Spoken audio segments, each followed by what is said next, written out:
Well, I'm pleased to introduce the prides of Texas State University, Karen Meaney and Meaney and Knudson. Karen is a professor at Texas State. She's got a PhD from the University of Houston. She's been on the faculty since 2009, I believe. 2009. Prior to that, she was at Texas Tech, where she was Associate Director for the Center on Teaching and Learning and Technology, I believe. Yes. Karen is an expert in service learning, and as you all know, she is a member of our board of directors. Dwayne is the 5th president of the American Kinesiology Association. He served in 2015 after serving as a president-elect, and then last year you were, or 2 years ago? Last year you were past president. And we thank Dwayne for his service in that role. Dwayne is a biomechanist. He is a prolific author. If you check out his website at Texas State, you'll see that he is a very busy man. And we can all thank Dwayne for taking on his work with Cheryl Hoffman in the Introduction to Kinesiology text that I'm sure many of you use at your institutions. So. And the last thing I'll say is Dwayne is a fellow Badger. From Cedarburg, Wisconsin, he has 2 degrees. Dan Schmidt, he's got a degree, as you know, from the University of Wisconsin-Oshkosh, and his PhD from the University of Wisconsin-Madison. So please welcome Karen and Dwayne. Thank you, Tom. I'm good. Thank you, Tom. It's a pleasure to be here. We can't thank you enough for letting Dwayne and I talk about a project very near and dear to both of our hearts that we worked on together.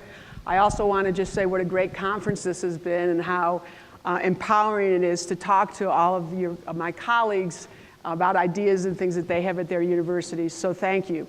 I told them I probably didn't need the microphone because most people know I have a gymnasium voice, but they assured me they'd lower the volume as accordingly because I tend to get very excited, especially when we're talking about innovative ways to teaching. And this presentation, for those that organize the order of presentation, is just perfect to follow Peter and Melissa's excellent opening and laying the foundation for the importance of engaged learning.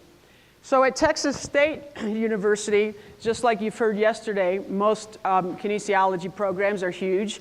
Our Texas State has an enrollment of 38,000 students, and in our department, Health and Human Performance, we have 3,300 students. All right, so we're facing some of the same issues as you will, that we'll get into later with large classes and class overrides and people waiting in the hallways for classes. But as Peter and Melissa mentioned, from the history of time, teaching has been very instructor-centered. We are the experts, especially in higher education. We are the experts disseminating all our knowledge to our woeful students who are so lucky to be in our class and have our 35 slides and our loud talking and going on. And some of you are too young, but I'm more of a seasoned faculty member now, I call myself. And before the glorious PowerPoint days, we had overheads. Yes, we had overheads. And if you're as seasoned as I am back in my public school teaching days, when we didn't have the overhead, we mimeographed sheets on the mimeograph copier to send out that information. But surely there's no question about that things have been very instructor-centered in higher education. Melissa and Peter also presented the research that says if we flip the script and create our classrooms to be student-centered and have less of us in the front of the class like I'm doing now and more of our students, enhanced learning will occur. It's been documented over and over again. What is active learning? When I tell my students in my class that I taught last semester, the Graduate Introduction to Research Methods class, I said, this is going to be an active learning class. What does that mean to you? They said, more than one person said, it means we're going to do all the work and you're going to not do too much, Dr. Meaney. And I said, wrong. Dr. Meaney's doing all the work before she comes to class. preparing everything so it happens here. And really and truly, I've never worked harder, I don't think, in preparing an active learning class. Because as we saw on the slide with Peter when he was standing on the side, there's lots and lots that has to go into it if you're really going to have an active learning class. But active learning, for many of our colleagues, they thought, what is this, the pedagogy person's going to get up there and play games and everybody's going to have fun and really what's going on, and this myth. And as we heard earlier, active learning takes many different forms. It can be the think, pair, share, the 1-minute paper. It can be stopping the PowerPoint, having pauses, having students talk. It can be having team-based learning and collaborative learning. There's no one size fits all. So we have put blended learning and gamified learning and all that under the big umbrella of what we prefer to call active learning. So it's not just coming up with a game or an activity or a strategy that you do on occasions. It's really redesign of the course. As again, large classes. We have classes with 120, with 60, with 70 kids. The particular room we're going to talk about is not quite that big, but active learning has been shown in the STEM classes headed up with the scale-up projects has been shown to work in large, formally lecture-based classes. So we have that data to help us along and get those doubters to buy into it. All right, so what's the deal here? We're all scientists. We go by database and evidence-based practices, right? We have overwhelming evidence that says engaged teaching will enhance learning. Faculty are bright people. We can read those articles, we can talk about it in discussions, and we know the benefits. Universities are dumping tons of money into high-tech, active learning classrooms. Texas State put a room in the Family Consumer Science Building, $1 million room, high-tech, and man, lots of people aren't feeling real comfortable in that yet. We'll get to that in just a minute. And there's also data to show that besides all this evidence and knowledge, we're not engaging. Very small percentage of us are only engaging in active learning. So I say, this is unlike Sherry. Sherry had a slide said, if you build it, they will come. We say, if you build it, they still may not come. That was obvious at Texas State when they put the room into Family and Consumer Science, and some faculties did not feel empowered or comfortable to teach in that classroom. So Dwayne and I got together, and we really started in the fall of 2016, and we wanted to build it or really renovate it to ensure they would come. All right, so in the fall of 2016, we put together a classroom renovation request every year because our building is so old, we get to renovate a classroom, and Dwayne did an excellent job with that over the last 8 years. And this year we said, let's see if we can bump it up a notch, and instead of just putting in the tables and chairs, really do an active learning class. And so we started at the budget. We thought, well, the data showed that usually a room took about $35,000 to $50,000 to renovate it. Our initial budget came up to be about $70,000. By the time we were done with it, it was about $200,000 to renovate the room. As soon as I heard that, I said, there's no way. They're not going to fund it. However, in May or June, we finally got approval to fund it, and they transformed the room over the summer. But we knew from reading the research, you can't build it and just tell the faculty here you are, here's a A205, you're gonna teach in it now. So we empowered the faculty, we had professional development. They were our partners in this all the way. We used money. We have a Brennan and Smith endowed fund where we can use that for professional development activities. And we actually were able to give our faculty, we had 25 faculty out of 51 full-time faculty respond to our initiative. And we had a training program spring, summer, and fall. So when fall came around, people were actually fighting and wanting to be in 205. All right, so we have new projectors, tables, chairs. We have health faculty teaching in there, athletic training, ESS, and recreation faculty. It's very interdisciplinary. Knoll office furniture that we paired up with donated the $30,000 of furniture because we're serving as their kind of one of their model people that they'll use in their advertisements and things and share the research with them. Here's some before and after pictures. Everything changed. Students walk in and love the room. The old desks, the old-timey desks, the old podium, the tables, the chairs. I think you can see some of the glass boards in the next picture. I snuck a picture of Dwayne in here to show him how proud he was of the old and the new, and to do that, and it's just been amazing. But I want to tell you in my last slide here before I turn it over to my good friend and colleague about the program. We hired Dr. Diane Boyd, the director of the Center of Teaching, Enhancement of Teaching and Learning in Auburn, to come in and train our faculty. Through that fund, we were able to provide each faculty that completed the program, the 3 series, a $250 stipend. That doesn't sound like much, but for them, it was gold. We were paying them to participate in that. Diane did an outstanding job. She did a pre-conference workshop with us, interactive via Zoom, in April. She came on campus for a day and a half in June, and then did a post workshop online, a post workshop closeout in September, October. So we had Diane 3 times. We used the book that I find near and dear to me, is the Teaching and Learning Active Learning Room, and it was just an amazing experience. That was actually when Dr. Boyd was there teaching with us. And we also are collecting data with this, which the university is all over and really supporting us for. And so our expert researcher here is going to talk about the research we're doing with, in accompanying with the program. Can you hear me? I'm the baby boomer, so I'm going to stand here and hold myself up.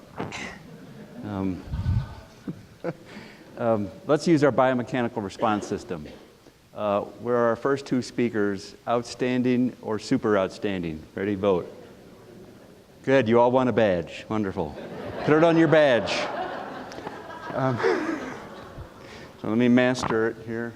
Okay, it works. So I'm just going to share with you a little bit of our preliminary results.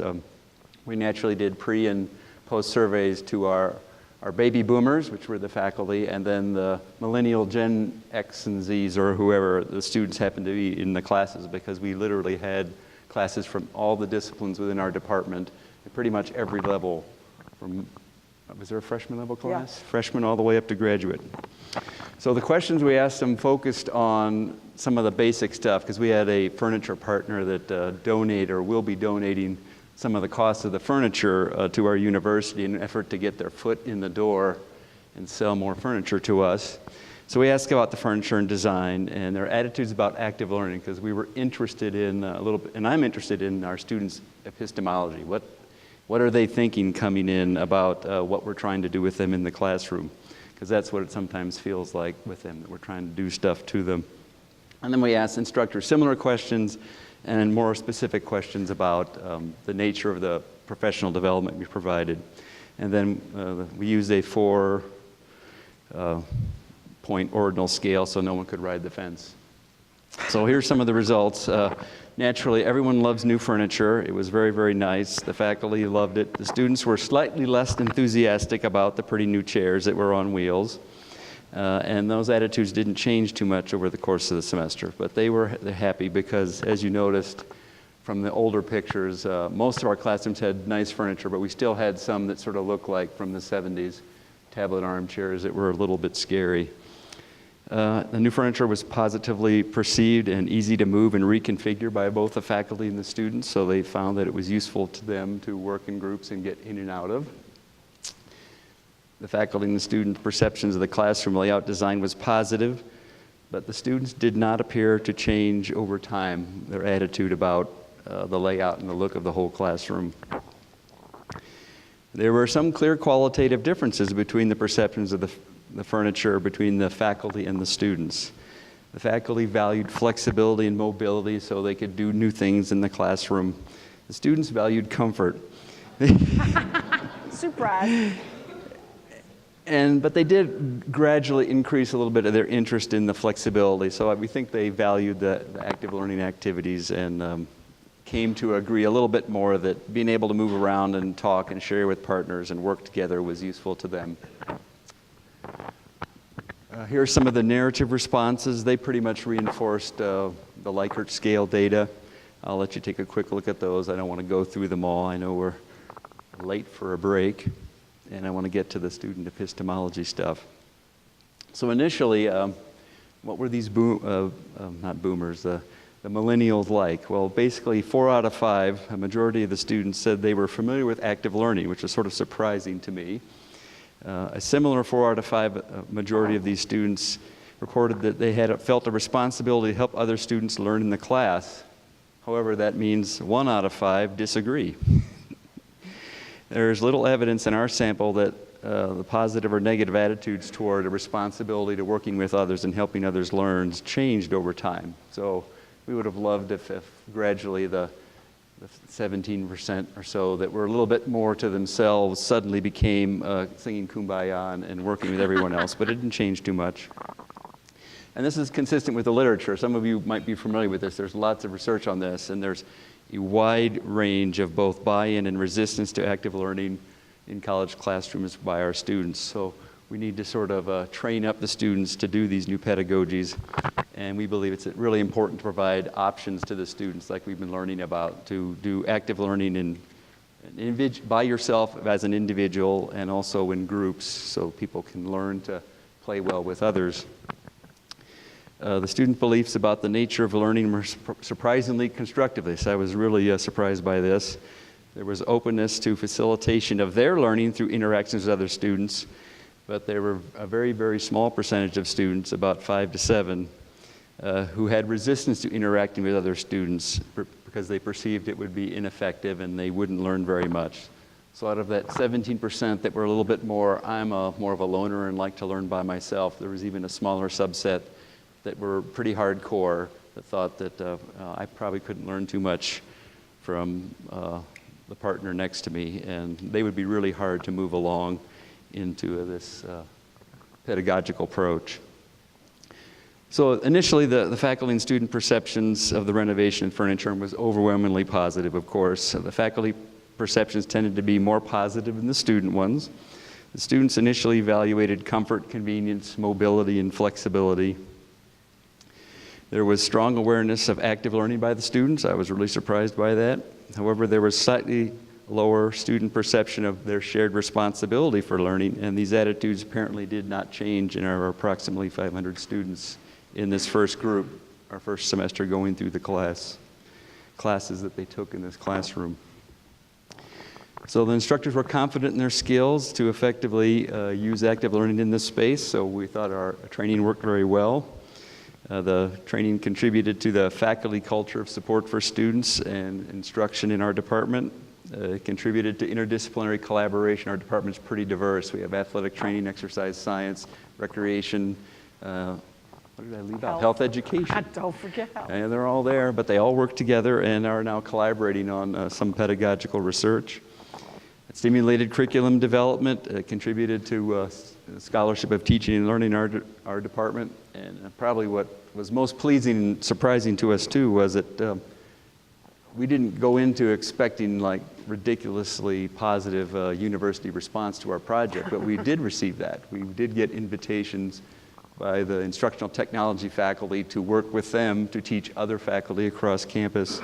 We were invited to be a part of the major university committee to figure out exactly how do we do these active learning collaborative spaces. So if we are going to spend big money and get into this, how do we do that intelligently and effectively? So that's pretty much our presentation. So it's Q&A time.